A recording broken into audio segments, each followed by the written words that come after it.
Hello everyone, welcome back. Class ninth science and technology का जो 17 chapter है introduction to biotechnology वो complete हो चुका है और उसके टोटल 4 लेक्चर्स हम लोग ने किए हैं। अगर आपने अभी तक वो लेक्चर्स नहीं देखे होंगे तो आप प्लेलिस्ट में जाके चेक कर सकते हो। इस पर्टिकुलर लेक्चर में हम लोग इस चैप्टर का जो टेक्स्ट बुक एक्सरसाइज है वो कंप्लीट करेंगे। So let's get started. The first question is each of the following statement is wrong. Rewrite them correctly by changing either one or two words. Okay, so यहाँ पे नीचे जो statements दिए हैं वो सब रॉन्ग है और हम लोग को उसको एक दो वर्ड्स जो प्रॉपर करेक्ट वर्ड्स यूज़ करके उसको रीराइट करना है, फिर से लिखना है। Okay, so first one is simple squamous epithelium is present in the respiratory tract. इसका आंसर क्या है? तो ciliated epithelium is present in respiratory tract. Respiratory tract में सीलिएटेड एपिथेलियम होता है। Glandular epithelium is present in a kidneys. Cuboidal epithelium is present in a kidneys. Kidneys में cuboidal epithelium present होता है। Chlorenchyma helps the plant to float in a water. Answer is aerenchyma helps the plant to float in a water. Chlorenchyma means जिसमें chloroplast रहता है वो photosynthesis के लिए help करता है। और एयर मतलब एरेनकाइमा जिसमें एयर होता है ताकि प्लांट है वो वाटर पे फ्लोट हो सके। Okay, so aerenchyma help the plant to float in water. Striated muscles are also called involuntary muscle.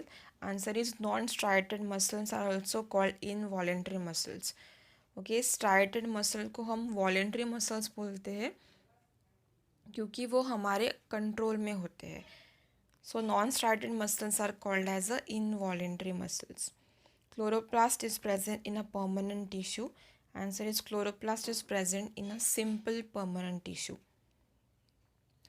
Question number 2 is identify the odd word and explain why it is odd.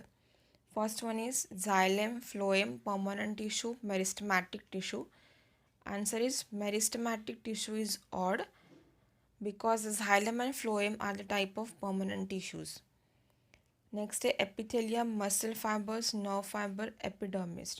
Answer epidermis is a odd one out because all the other three are different type of tissues. Epidermis is an outer layer of cell found in a plants.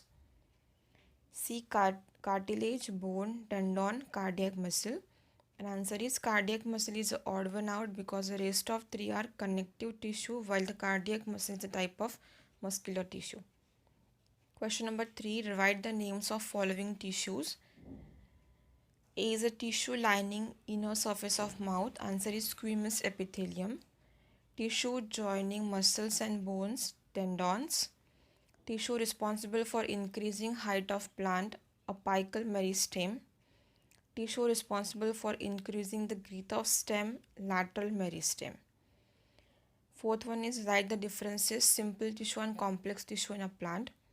Simple tissues are made up of only one type of cell. Complex tissues are made up of more than one type of cells. Okay, simple tissue performs many functions such as a protection and storage, and complex tissue perform conduction of food. Simple tissue occurs in all part of the plants. Complex tissue occurs only in a vascular region of plant. Simple tissue consists of parenchyma, collenchyma and sclerenchyma. Complex tissue consists of xylem and phloem. Question number 5. Write a short note. First one is meristematic tissue. As meristematic tissue is present in a specific part of a plant, growth occurs in those parts only. Cells of meristematic tissue contain thick cytoplasm, a conspicuous nucleus and a thin cell wall and are compactly packed together. The vacuoles are usually absent in these cells. These cells are highly active. To bring about the plant growth is the main function of meristematic tissue. According to the location, meristematic tissues is of three types. First is apical meristem. It is present at the growing tip of stem and root. It increases the length of plant body. Second is intercalary meristem. It is present at the base of the leaves. This meristem helps in the growth of branches and formation of flowers and leaves.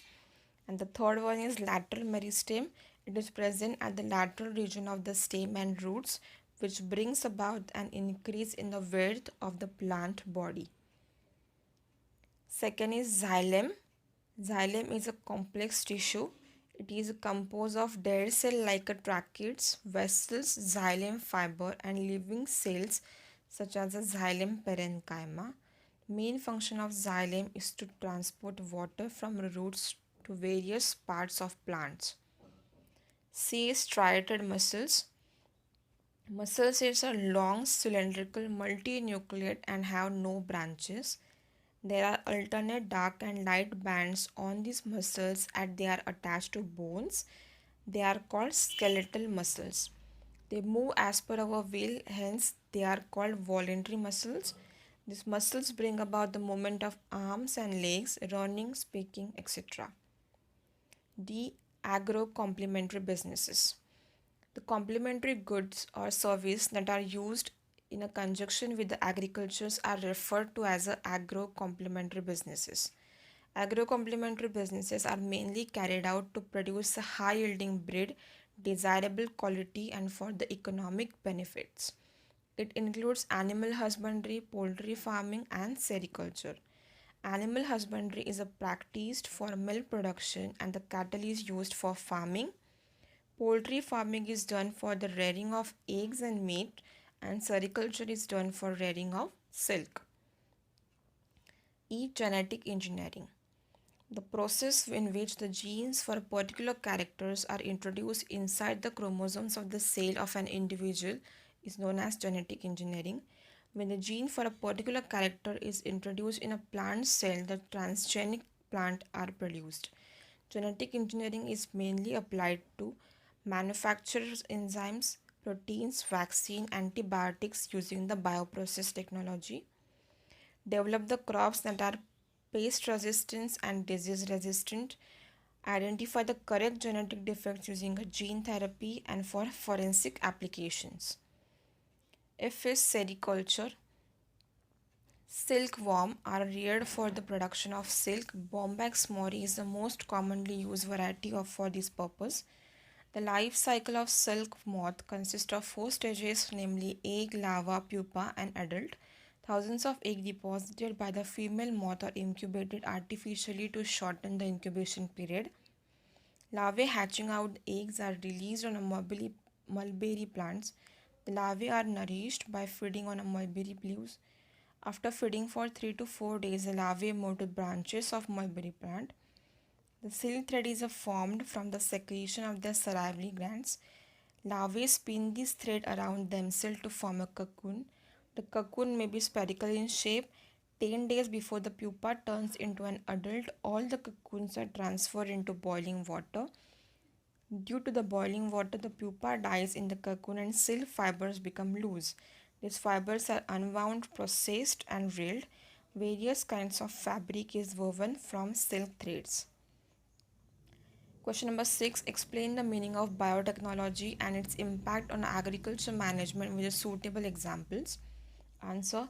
Biotechnology helps to produce the plants and animals with some new characteristics along with their natural ones. The techniques of bringing about the enhancement in a living organism using artificial genetic changes and via hybridization for the welfare of human being are together known as biotechnology.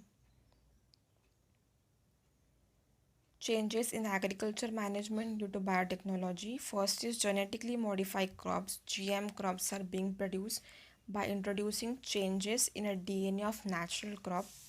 Normally, such varieties are not found in nature.